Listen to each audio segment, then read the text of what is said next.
دوسری بات یہ ہے کہ آپ نے ابھی ذکر کیا میرے پہ ایلیگیشن کا، وہ کیا؟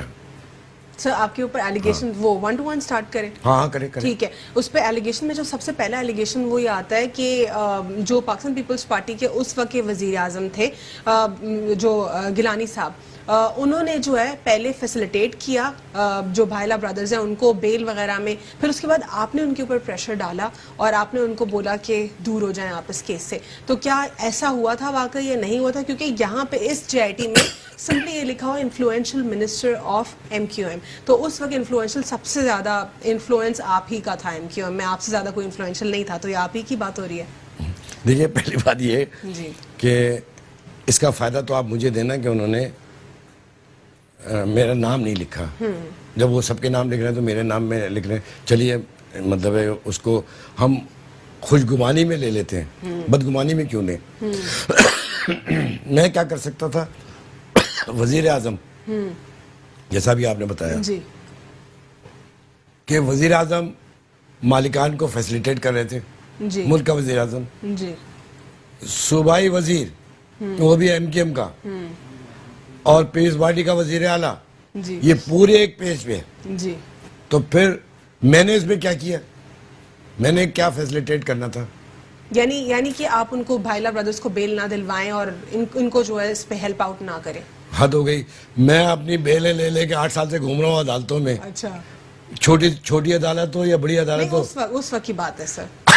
اس وقت بھی تو مقدمات تھے نا. مطلب میں نے تو تیسرے دن استعفی دے کے باہر آ گیا تھا احتجاجاً. ذمہ داری نہیں تھی میری، میں احتجاجاً استعفی دے کے باہر. میں آپ کو اس کی تصحیح کر دیتا ہوں. اس میں ایک جگہ یہ لکھا ہوا ہے کہ انفلوئنس کر کے اور وہ بھی جی آئی ٹی میں ایک ملزم کا بیان ہے کہ رؤف صدیقی نے انفلوئنس کر کے ایف آئی آر درج کروائی ہے. نہیں یہ بھی ہے یہ دو ایسے اس میں ڈیٹیل اس میں اگر پڑھتی ہوں نا پوری میں نے جے آئی ٹی پڑھی ہے جی.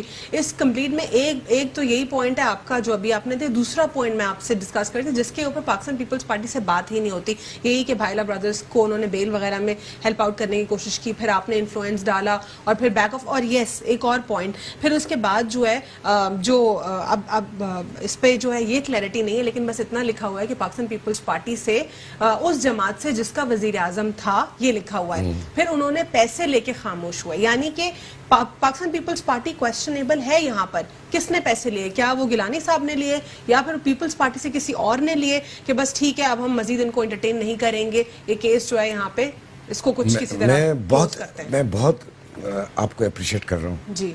اتنی جزیات کے ساتھ آپ نے یاد رکھا ہوا ہے اور واقعی صحیح رکھا ہوا ہے جی. بالکل میں بہت اپریشیٹ کر رہا ہوں کہ میں اس وقت کسی پڑھے لکھے سے بات کر رہا ہوں، ورنہ لوگ تو بغیر جی آئی ٹی پڑھے دھوا دھپ سوالات کرتے ہیں. پہلے اس پہ آ جائیے.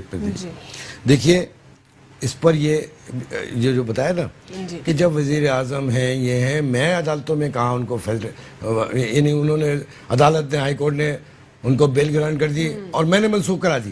لا حول ولا قوت الا باللہ. غلط چیز. یا تو پھر بتاؤ کہ کون جسٹس تھا. پھر ایک رپورٹ آئی تھی جسٹس قربان علی کی، تو وہ بھی میں نے نہیں بنائی اور میں وزیر داخلہ بھی نہیں تھا.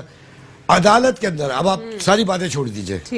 جی آئی ٹی نے جی آئی ٹی بنائی نا، مجھ پر تو ورت اس لیے کرنا چاہیے نا کہ جی آئی ٹی نے ملزم بنایا اور ملزم اور اس کی بنیاد پہ چالان بنا، چالان بنایا جائے. تو جی آئی ٹی نے تو ایک دفعہ بھی مجھے نہیں بلایا. ٹھیک سر اب آ جاتے ہیں اس کے آگے چلیے. جی آئی ٹی نے مجھے ایک دفعہ بھی نہیں بلایا. لوگ کہتے ہیں کہ جی آئی ٹی میں آپ کا نام ہے، تو میں نے کہا ان 7 افسروں کا بھی نام ہے جی آئی ٹی نے کیا تھا، تو اس کا مطلب یہ ہے کہ وہ بھی ملزم ہو گئے. ایک بات. دوسری بات یہ تھی کہ عدالت کی بات اب کرتے ہیں. عدالت میں وہ ایس ایچ اوز آئے جنہوں نے کلمہ پڑھ کے قسم کھائی اور انہوں نے بتایا کہ ہم 12 گھنٹے تک فیکٹری پہ تھے، آگ لگی تھی. جب آگ بجھی تو آنے کے ساتھ ہی ہم نے ایف آئی آر کاٹی اور حکام بالا جو ایس پی اور ان سب جگہ وہ دکھائی گئی اور کہی گئی اس میں میرا کوئی نام نہیں تھا. تیسرے دن تو میں تو استعفی دے کے باہر نکل آیا کہ اب تو یہ الزام بھی نہیں لگا سکتے کہ میں کسی کو کچھ بول سکتا تھا. خیر، اور وہ بھی آگ لگانے میں میرا ذکر کہیں بھی نہیں تھا. ان دونوں جی آئی ٹیز میں صرف یہ تھا کہ یہ ایک کہانی ہے. جی آئی ٹی کیا ہے؟ آپ نے آپ کو بلایا, آپ نے جو کہا, جو آپ نے کہا وہ انہوں نے لکھ دیا. جی یہ سب میرے بغیر مقدمہ چل رہا تھا. 2012 سے لے کر 2017 میں ایک ڈرامائی موڑ آیا. ٹھیک. میں سعودی عرب میں تھا تو رحمان بھولا کا ایک بیان آیا. ٹھیک. اس بیان میں ایک چٹکلا تھا, ایک لائنر, ٹھیک. کہ میں نے سنا ہے کہ مالکان سے کیس کو ختم کرانے کے لیے ٹھیک رؤوف صدیقی اور حماد صدیقی نے 4 کروڑ یا 5 کروڑ روپے لیے. میں نے سنا ہے, تو اس میں مقدمہ بھی نہیں بنتا ہے, میرے مقدمہ بھی نہیں تھا. ٹھیک.